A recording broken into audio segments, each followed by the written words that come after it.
Assalamualaikum warahmatullahi wabarakatuh. Perkenalkan saya Landara Stamera dengan NIM 4342401005 dari TRPL 4A Pagi. Di sini saya akan melakukan ATS Praktikum Keamanan Perangkat Lunak dengan minicase untuk aplikasi kesehatan yaitu HealthSync. Nah, kenapa keamanan itu penting? Nah, di era sekarang ini, masyarakat sangat bergantung pada aplikasi. Bayangkan jika aplikasi kita, yaitu HealthSync ini, dapat diretas dan data riwayat dari pasien ataupun data riwayat penyakit pasien tersebut akan mengalami kebocoran data. Tentu akan sangat fatal, bukan? Nah, sayangnya masih banyak mitos yang beredar di kalangan, di mana ada yang bilang pasang antivirus saja cukup, atau nanti saja deh tambahkan keamanannya di tahap akhir. Padahal, keamanan ini bukan sekedar keamanan untuk sebagai tambahan saja. Dan perangkat lunak yang bisa berjalan dengan lancar belum tentu kebal akan serangan dari attacker. Di sini kita masuk ke tahap konsep secure SDLC, di mana kita harus membuat keamanan itu sudah dipikirkan di sejak awal kita membuat aplikasi. Nah, pada aplikasi HealthSync ini kita memikirkan bagaimana melindungi informasi rekam medis pasien, bagaimana meminimkan titik lemah ataupun attack surface, dan bagaimana cara kita membuat sistem ini tahan banting sejak kita baru perencanakan spesifikasinya, bukan saat aplikasinya ini sudah jadi. Nah, di Secure SDLC, integrasi dari keamanan ini terbagi menjadi 4 fase. Yang pertama dari requirement, kebutuhan apa saja, ataupun tools apa saja yang akan digunakan. Kemudian ada desain, tahap pembuatan antarmuka untuk aplikasinya. Kemudian tahap implementasi. Dari tahap implementation ini, sudah menerapkan pengkodean, kemudian tahap deployment, di mana tahap agar user ataupun publik bisa mengakses aplikasi kita. Nah, tujuannya ini untuk melindungi informasi, mengurangi attack surface, dan meningkatkan ketahanan dari sistem tersebut. Nah, manfaatnya ini, manfaat utamanya yaitu untuk menekankan biaya. Di mana jika menemukan celah keamanan di fase desain, biayanya itu jauh lebih mudah dibandingkan jika kita baru menemukan celah tersebut setelah HealthSync ini dipakai oleh ribuan pasien di luar sana. Secure SDLC ini memastikan keamanannya selaras dengan kelangsungan bisnis dari rumah sakit kita. Kemudian masuk ke tahap keamanan inti atau core security. Nah, di keamanan inti ini terbagi menjadi 2 bagian, di mana terdapat CIE, itu ada confidentiality, kerahasiaan, integrity, integritas, dan juga availability, ataupun ketersediaan. Dan juga ada terdapat AAA dan juga non-repudiation, di mana triple ini mencakup authentication, authorization, dan accounting, dan non-penyangkalan ataupun non-repudiation. Nah, di sini kita harus menentukan nih apa saja syarat keamanan dari minicase kita, yaitu HealthSync. Nah, syarat ini berporos pada 7 atribut utama. Misalnya itu hanya dokter sah yang bisa masuk, ini masuk ke dalam autentikasi. Kemudian dokter hanya bisa melihat pasiennya sendiri, ini termasuk ke dalam otorisasi. Dan juga resep dokter tidak boleh diubah oleh pihak luar, ini termasuk ke dalam integritas.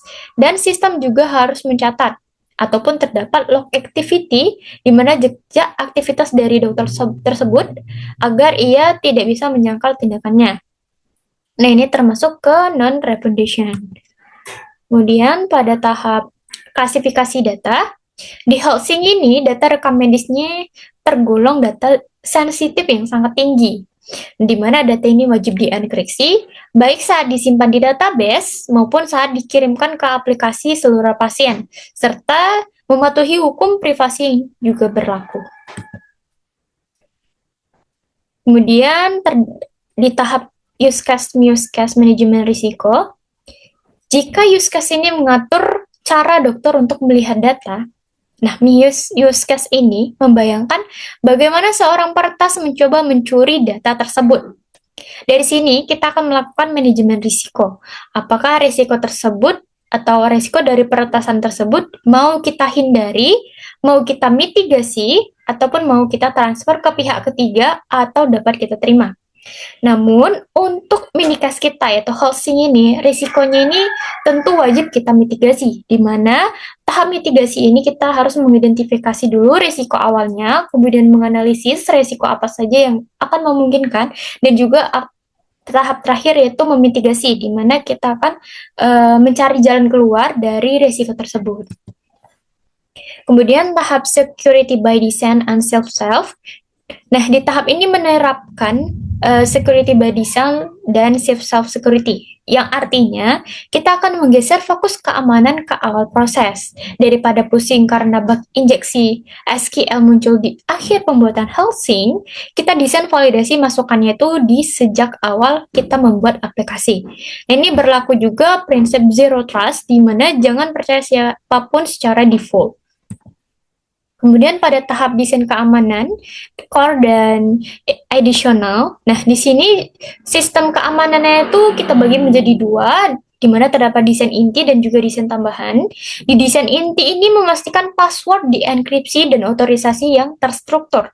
Sedangkan di desain tambahan berfokus pada teknologi yang akan kita pakai, seperti memilih framework yang kebal terhadap error memory, menggunakan koneksi HTTPS untuk keamanan pada browser, dan juga menerapkan keamanan database yang tinggi. Kemudian masuk ke threat modeling ataupun STRIDE. Nah, untuk memastikan desain kita itu aman, kita lakukan threat modeling dengan metode STRIDE. Misalnya untuk ancaman tampering, bagaimana jika ada peretas yang mengubah dosis obat di resep housing. Nah, di sini kita rancang solusinya sebelum programmer itu mulai mengetik baris kode pertama.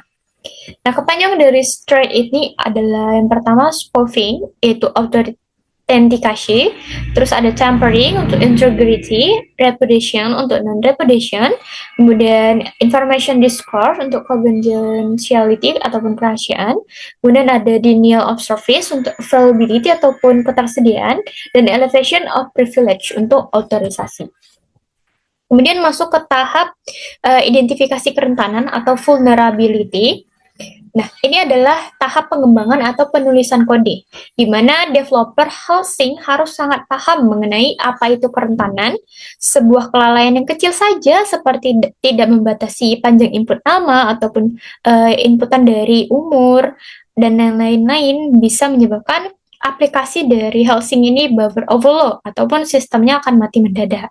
Nah, di sini developer wajib berpatokan pada standar kelemahan global seperti OASP top 10.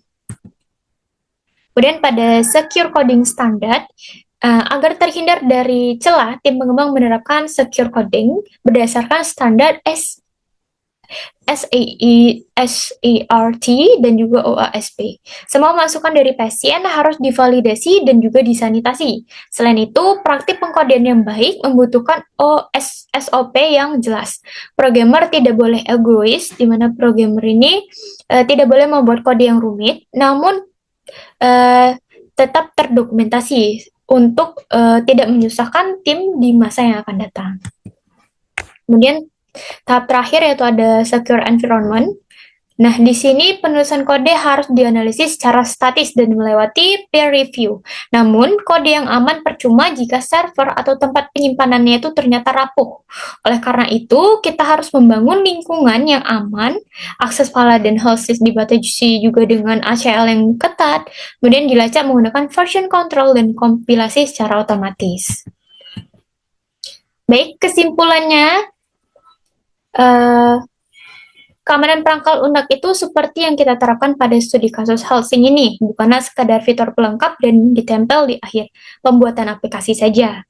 Keamanan adalah budaya dan proses panjang yang menyatu di setiap fase dari SDLC tersebut, mulai dari pengumpulan syarat, desain, hingga penulisan kode.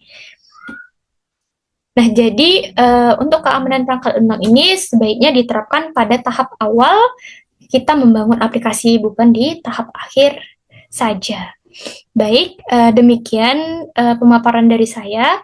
Saya akhiri, mohon maaf apabila ada kesalahan kata ataupun penyajian dalam materinya. Saya akhiri, wabillahi taufiq wal hidayah. Wassalamualaikum warahmatullahi wabarakatuh.